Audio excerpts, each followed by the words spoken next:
Hi, Sydney. Hi, Tony. This is Morgan. I always call in a few minutes early just in case to make sure our line is good. Oh, that's great. That is awesome. Are we on speaker?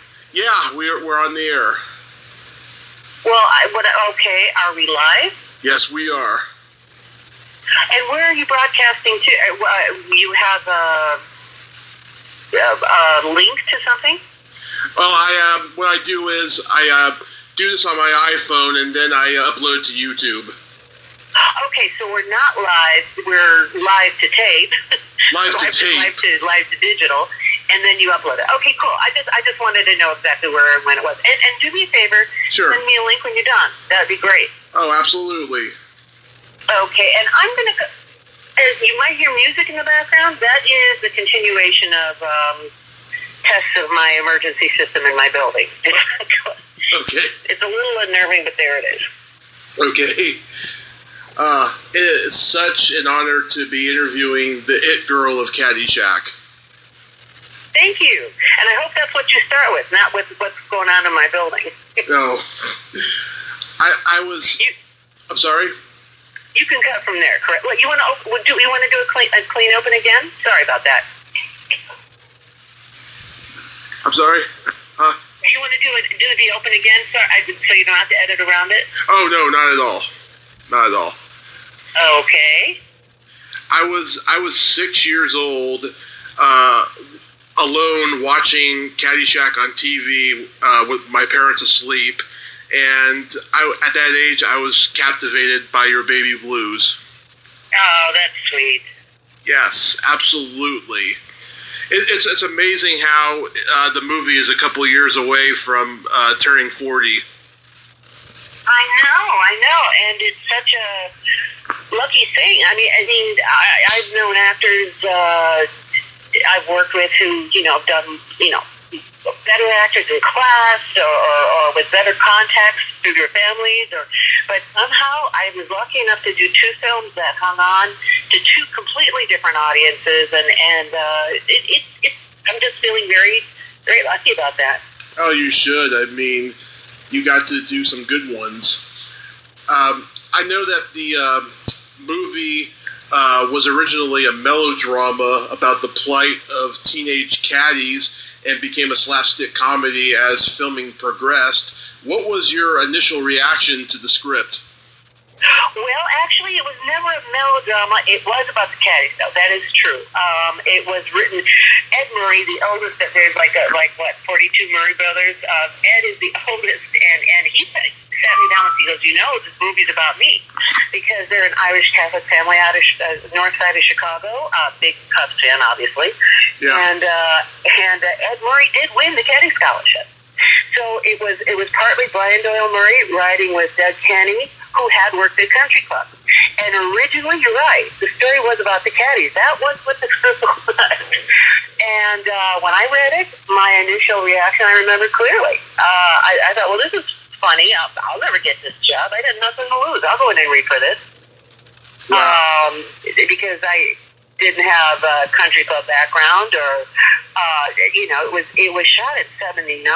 And I was 12 years of Catholic school and 4 years of college. I worked 3 jobs in broadcasting while I was in college, so I was always working in my field. I was studying or working. That's all I did. Nice. Yeah. Not the party girl. So I thought, I got nothing to lose. I can do this.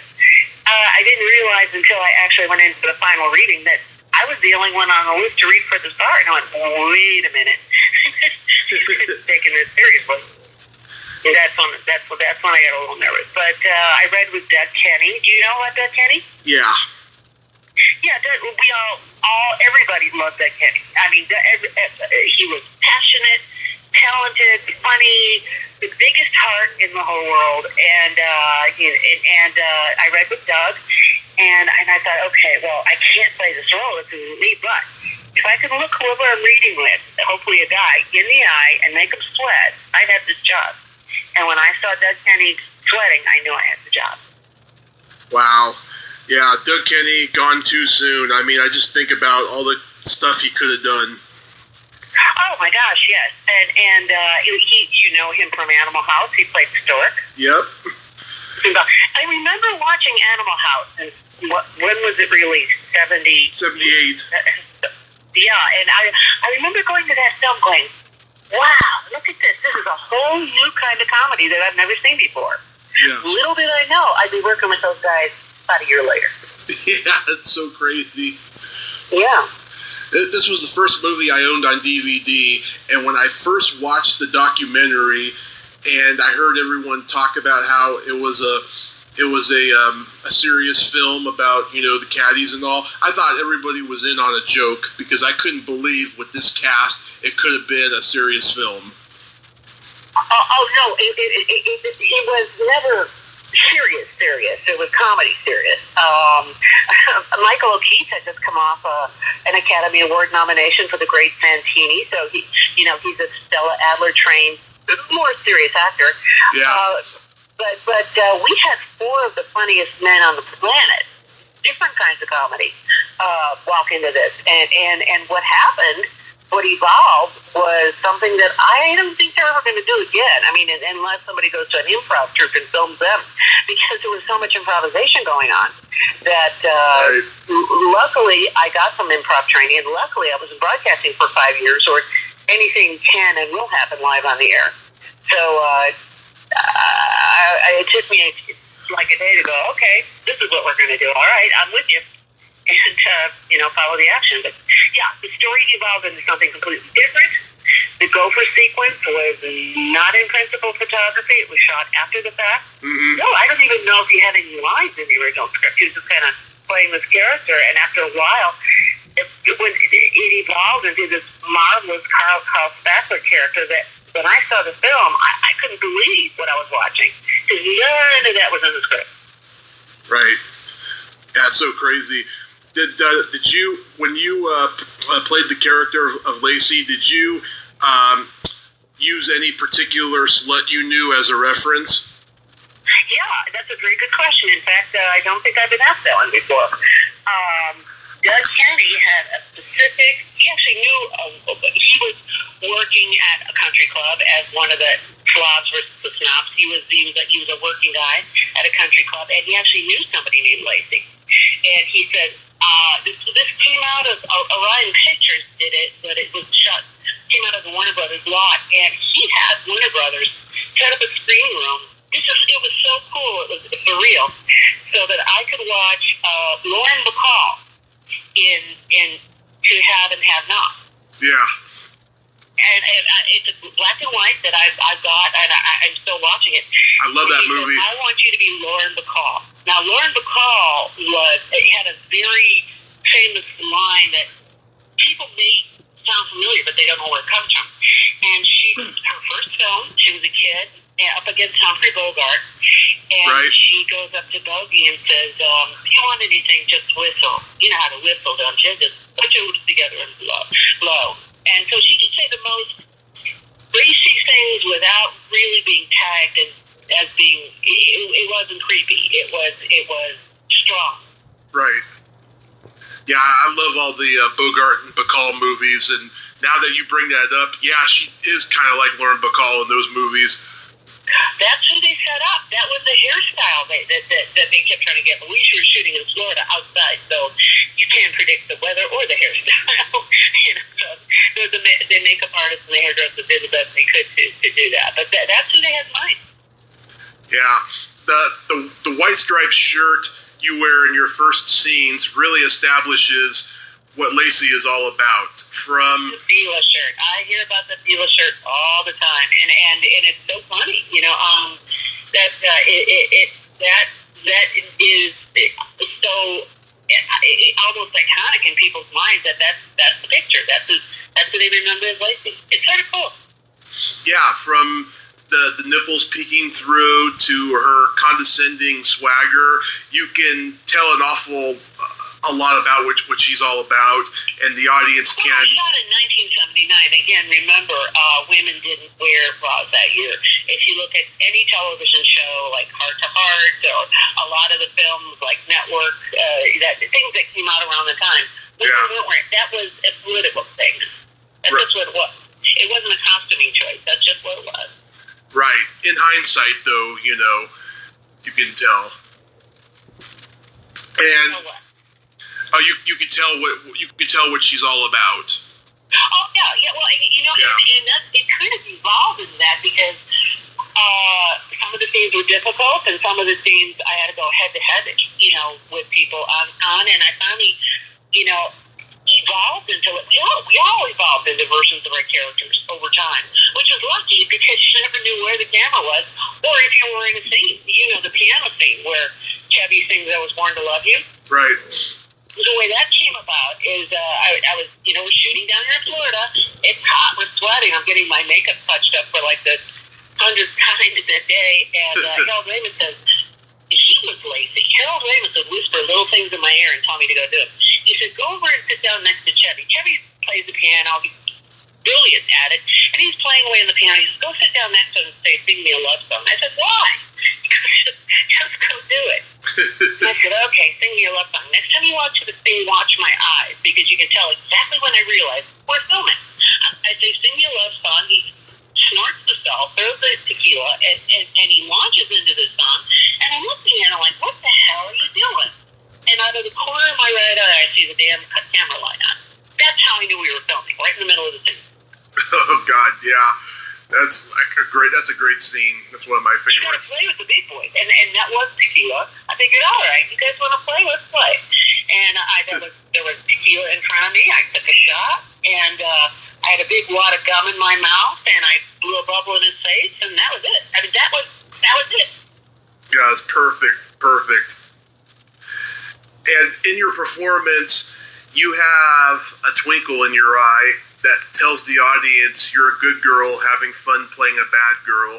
Thank you for that. That's pretty much it. At some point, she almost becomes the audience POV, because I'm walking around going, this is my first film. These people are crazy. And some of them are partying, but all right, I'll play along. If this is how you want to do it, this is how we'll play. Yeah, and the twinkle makes up for the fact that Lacey is a borderline sociopath. Well, she had things her way. She liked having fun with people. She liked playing around with them, with their minds a little bit, and right. And had her way and got away with it. And I think that's the thing is she was just having fun. But Lacey came out of that again. I hate to go back to 1979. That was coming right out of a huge social upheaval. I mean, women's liberation, gay liberation, Black power, so many things happened in like 10 years just there. Right. Women had just gotten the right to choose because of the pills that had been released on the market. So many things had changed. So women just, for the first time, women could do what guys were doing the whole time. And I don't know, it just came out of that. There was a slogan for cigarettes, which isn't a good thing. You've come a long way, baby. Luckily, I came along longer, and I realized I didn't want to smoke, so I quit smoking. Oh, that's good. That's good. Well, I'm a runner, so you can't smoke a lot. Your lungs will close up. Yeah, there's no way you can do both. I know that I'm sure you got lots of people coming up to you saying your line, you want to tie me up with one of your ties, Ty? Oh, yeah. Now, that wasn't the script. Actually, was. Yeah, I hear that. And you know something? 35 years ago, it would have freaked me out just a little bit, but after all this time, it's so cool to, well, most of the time, you got that 5% that you get. You show me any 100 people, I can show you 5 that are off the rails a little bit about things, but it's just so cool with most people because it's like they know you. It's like you're a friend that they've known for a long time. Right. I had a woman say to me once, "You want to tickle my tummy, Tommy?" Okay. And I thought to myself, why do I feel like I'm in Caddyshack right now? Right. That does sound like that kind of an aggressive come on. Yeah. Yeah.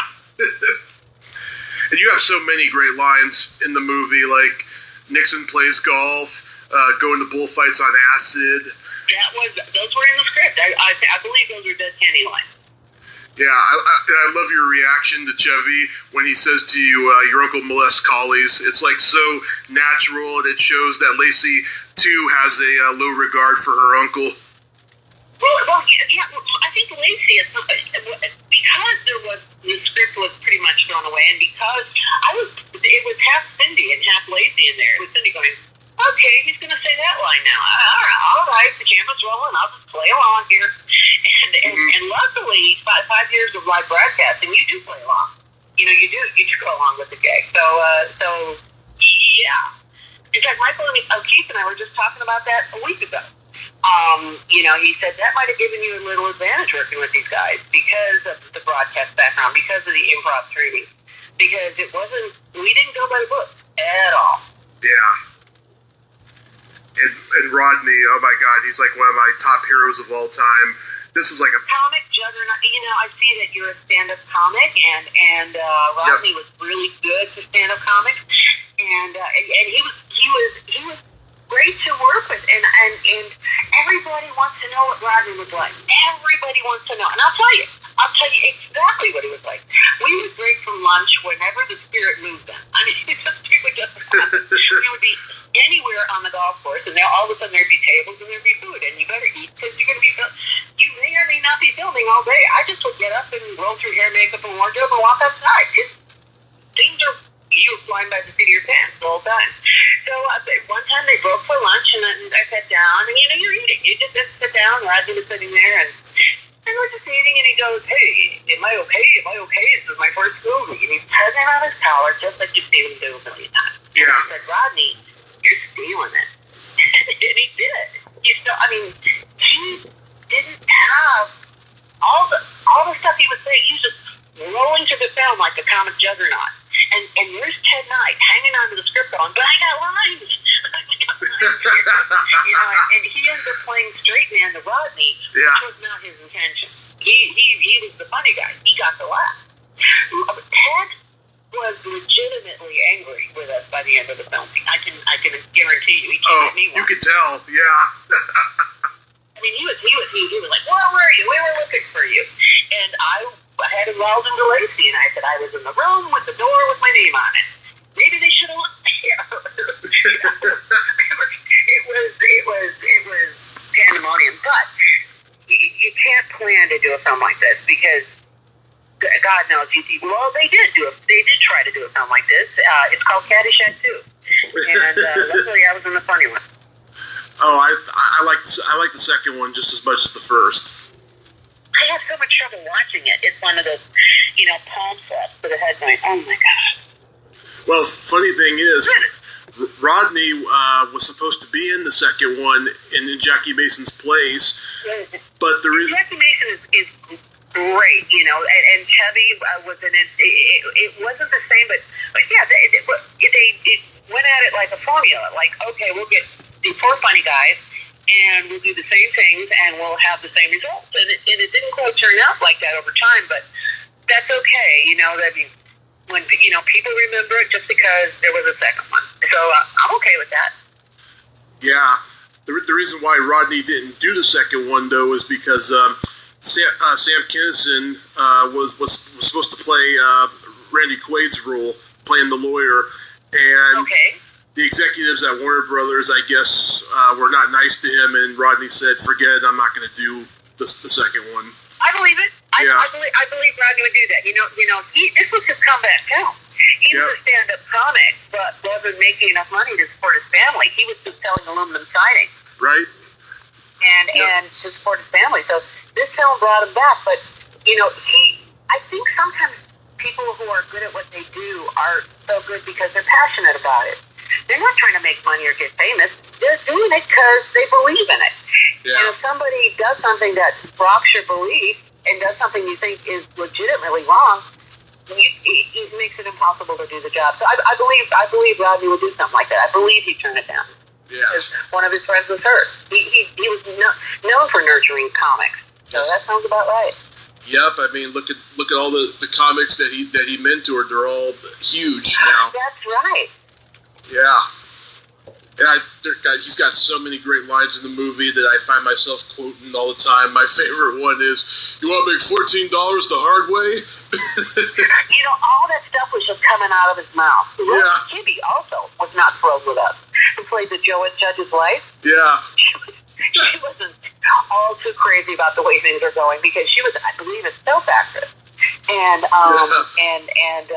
gosh, on the last day on location, I mean, we would have rap parties obviously every evening, but the mother of all rap parties, about 3 o'clock in the morning, 4 o'clock in the morning, I looked at my watch going, well, the Teamsters are picking us up for 3 hours. In 3 hours, I may as well stay up, and stayed up and then went to my room and threw things in the suitcase. And I brought my cockatiel, my little parrot, down to the set. So getting her into the case took a couple minutes. And I came out and Lois Kitty had been waiting for 10 minutes. And she looks at me and throws her nose in the air and says, I will never work with an ingenue again. Oh, God. I wish I had that on camera. Yeah, it was awesome. Oh, my God. I mean, I didn't mean to hurt her feelings or insult her, but that's what it was. Yeah, oh, my God. That's funny, though. I love the little lovemaking scene you have with Michael O'Keefe. And I have to say, Cindy, you're quite a lady. I don't know if I want to go further at that because I think you're heading down a road I can't talk about. Oh, no. That's as far as I wanted to go. I just wanted to say you're quite a lady. Well, that was a rough scene and probably would have been nearly impossible to do and wouldn't have turned out as well as it did if I wasn't being screamed at and threatened by John Peters on the phone.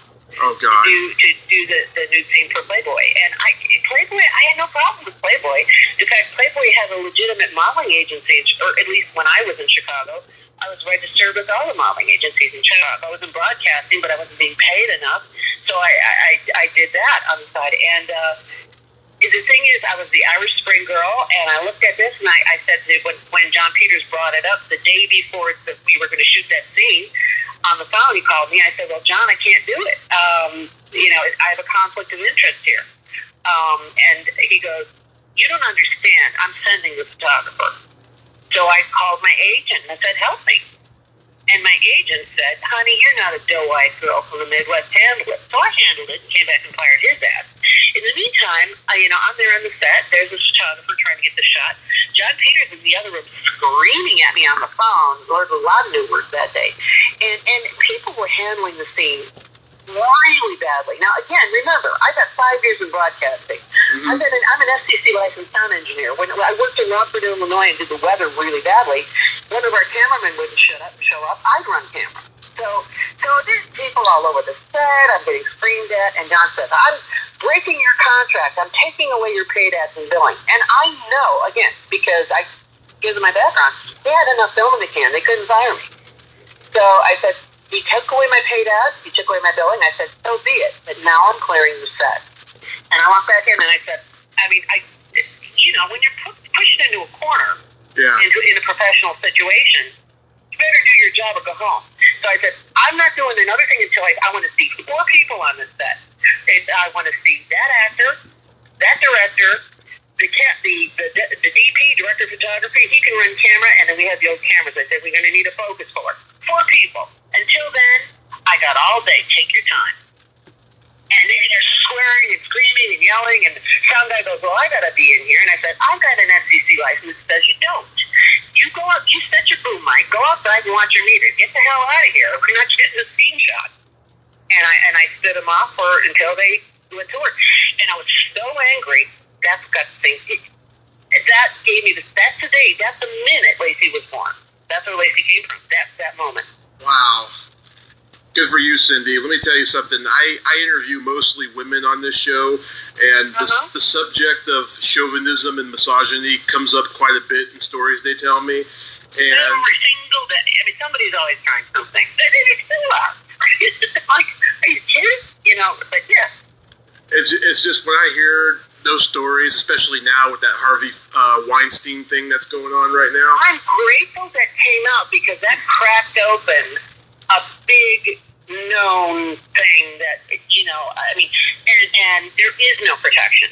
I mean, I've got management now that I'm really happy with, knock on wood, Yeah. I love them because they handle, what's so great about them? They handle all, I think maybe they may have one other woman, but it's all sports guys. It's all men in sports. So there's no little girl slap fight. There's no pushing and pulling. It's business. It's a job. We go in, We do it well. We have a good time. We say thank you very much and go home. No pushing, pulling, ego, mind trip. It's a job, and and if people come in with that attitude, as with any job, right, you're going to have good work. Yeah, I mean, when I just hear those stories, I just thank God that my parents brought me up to be a gentleman, because I wouldn't want to be like that. Stories are the tip of the iceberg. That Harvey Weinstein thing is he's one guy.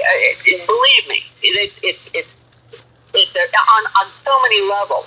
There are so many abuses. I mean, and now with now that there aren't just 3 networks or 4 networks, now that the entire industry is fragmented and cracked open and it's on the internet, now you have to do a lot of homework, because 50% of the people who approach me don't know what the hell they're talking about. Another 28% are frauds. Yeah. Maybe 2% can actually do the job and follow through. 2% out of 100%. So it's a whole. It's like the Wild West. Exactly. It's an epidemic, and well, there's a lot of good things that come out of it too. I mean, there's a lot of talented and good things that come out of social media. But I run all my social media myself now because it's not power and control; it's responsibility. Right. And if somebody doesn't want to be responsible, they can do something someplace else. Right. And so you did Tron, which was a technical triumph in sci-fi filmmaking at the time. First CGI film ever made, yeah. Yeah. And this was at the time when Disney was having one box office failure after another, and they were going through a big transformation phase. Well, I think this was one of their first grown-up films. It went from being super family-friendly to some grown-up material, and it was tough. It was tough in a very different way than Caddyshack. In both films, I had no idea what the hell was. I mean, I didn't even look at the script. It was pointless because it didn't matter. I would come in the morning and I'd say, "Okay, what are we filming?" And Steven Lisberger would say, "Okay, Morgan, you're on the Solar Sailor. You're crossing the game, so you're flying the ship Go." And we're in a sound stage, which is basically a large empty warehouse. That's what a sound stage looks like. Yeah. And the whole thing's painted black. There's a black riser over there. People think it was shot green screen or blue screen. I worked with green screen when I did the weather. This wasn't green screen. This was shot in black and white. And there's a black riser that's a few feet up, and there's a banquet table pretty much covered in black felt. And that's the control board. And I said, okay, this time I just got to ask, what the hell are you talking about? There's no ship. There's no, how, you want me to fly what? How? Where? What? Just give me a clue. What are we doing here? And he showed me the beautiful Sydney graphics that were going to be behind us and what the ship would look like. And he points me to the banquet table and says, "Here's how you pilot the ship." I said, "Okay, I got to ask you again. This is the table. What do you want me to do?" And he said, "Just do anything. They'll put it in underneath you." And in my mind, you have to see something. If you lie to the audience, they will know. At least I can't lie. So in my mind, I saw a soundboard in front of me. I mean, a physical soundboard, not like what you have now that's all on a computer screen. Yeah. When I did my own show, my radio show, I had a little board in front of me with potentiometers, and in my mind, I saw a soundboard. This is propelling this thing forward. Yeah. So how did this movie come to you? Oddly, it came to me. I didn't realize it until many years later. I've been dating somebody from my improv class, a great guy named Larry Anderson, who I may be working again with on something. We're waiting to see on that, but we went out. And he said, "Hey, I'm going to be in this cartoon," and I said, "Okay, that sounds great." And, I went to lunch with him, and they're talking about the cartoon, and it was at the Chronicle in Venice, California, and I'm like listening, okay. And I did Caddyshack, and John Peters, of course, broke my contract, said you'll never work again. I moved to, my agent didn't back me up, so I moved to William Morris, which is not the best move because I had more lunches with agents than I had auditions. That's not good numbers. All of a sudden, I think think I moved to. I had moved on to another agency, and I get the call to go into.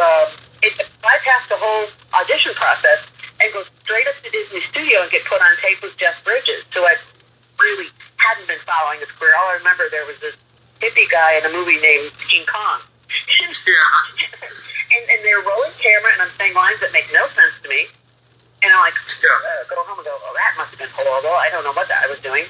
And I got the job because it was down. Well, little did I know that cartoon that my friend was telling me about was from animation to CGI, and it went to Disney. And when it did Disney, the part he was going to have that split into two characters, and I was in and he was out.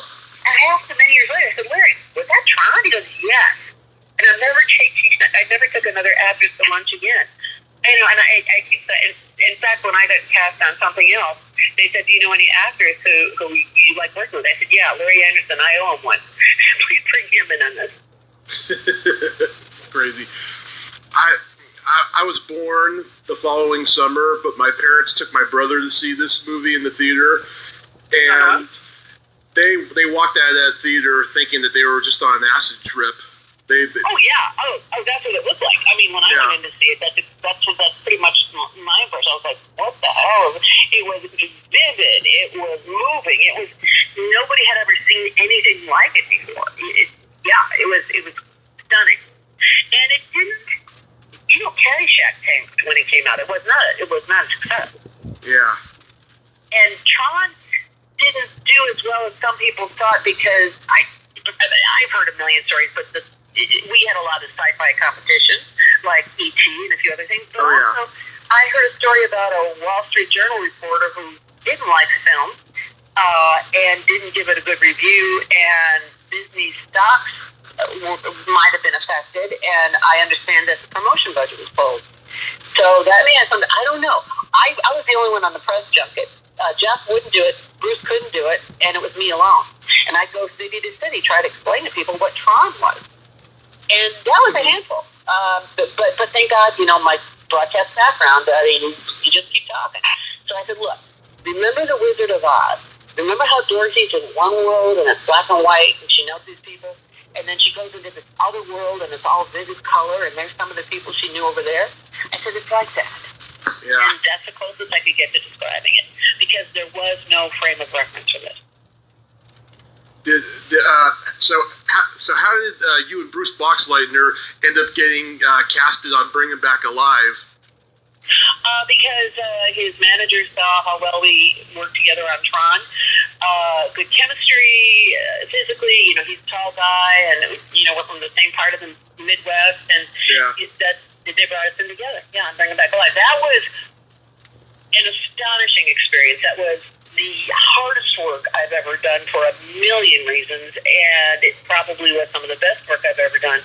And I got to see many things, but it was a.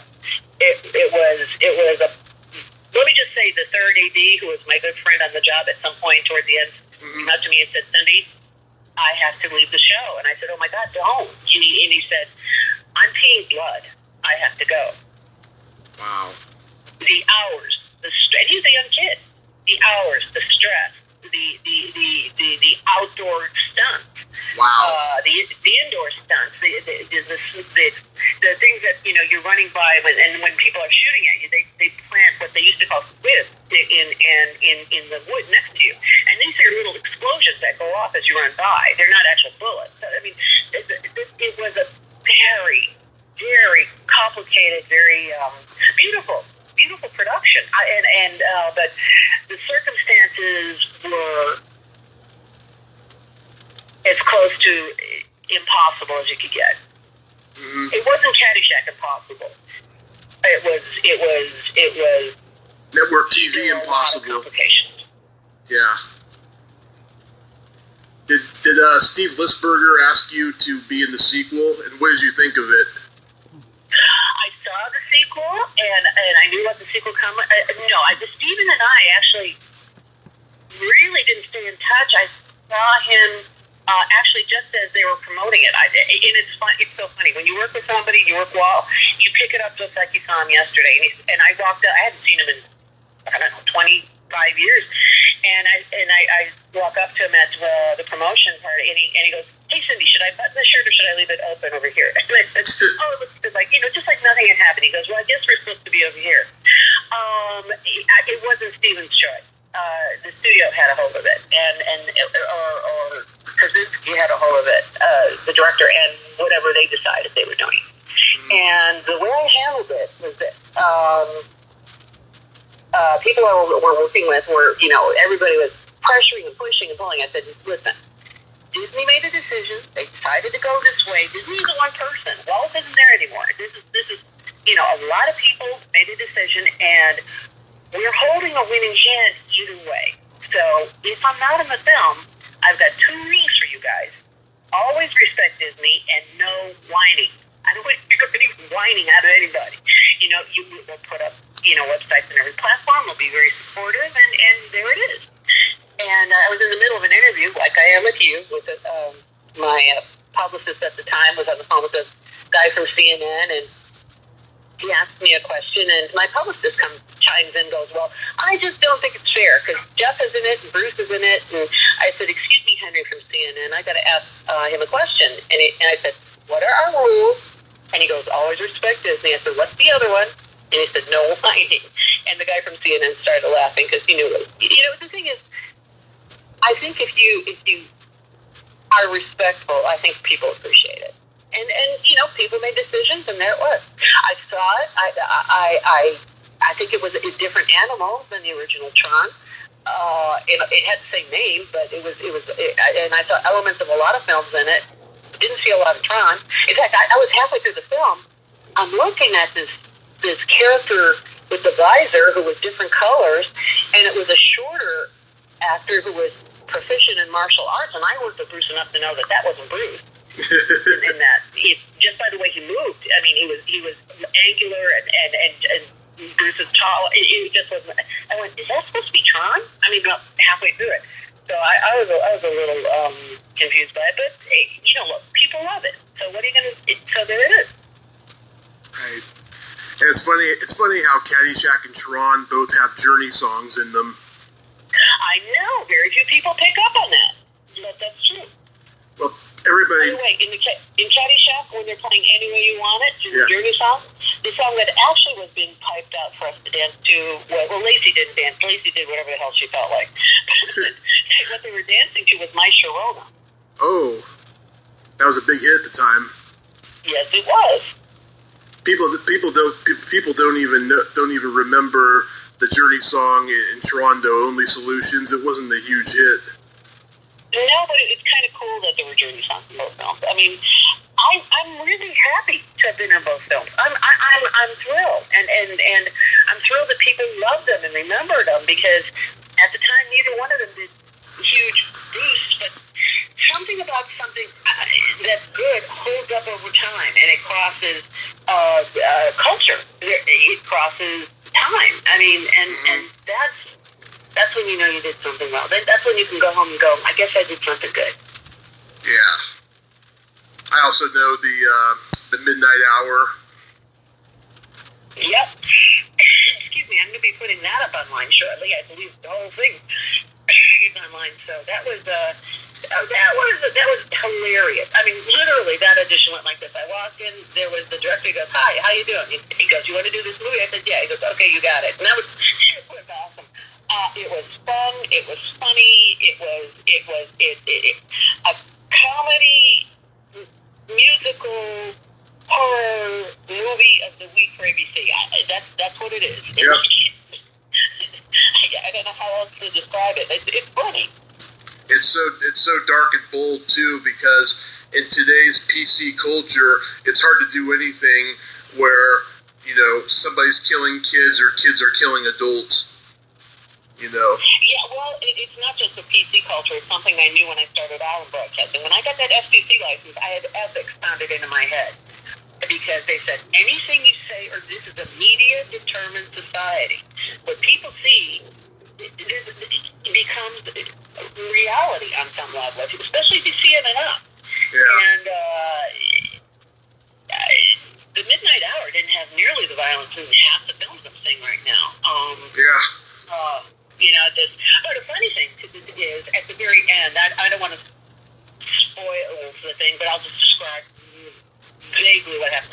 At the end of the film, I get killed, and I'm impaled in a very backwards on a something, and when you do a shot, it goes for hours and hours and hours, and at that point, I don't want to spoil, but I'm in some very serious makeup, and the sun comes up, they call wrap, and everybody runs to their cars because they're all tired, and I'm still stuck on the goddamn thing I was impaled on, and I have to peel, and I'm stiff, so I have to peel myself off, and I'm still in this makeup with, white makeup with little trickle blood coming out of my mouth. I went, that's it, I'm driving home, I'm tired. And I'm going down the San Diego freeway hoping, praying that I don't get stopped by a cop for any reason, because I'm not going to be able to explain this.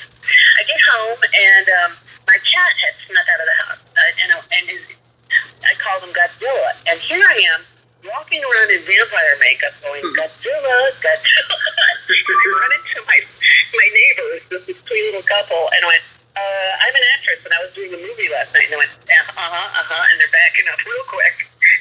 So fast you could hear a beeping noise. But it was fun to do. Most of the jobs I did were really hard, but a lot of fun. Yeah, you did a really good episode of Amazing Stories.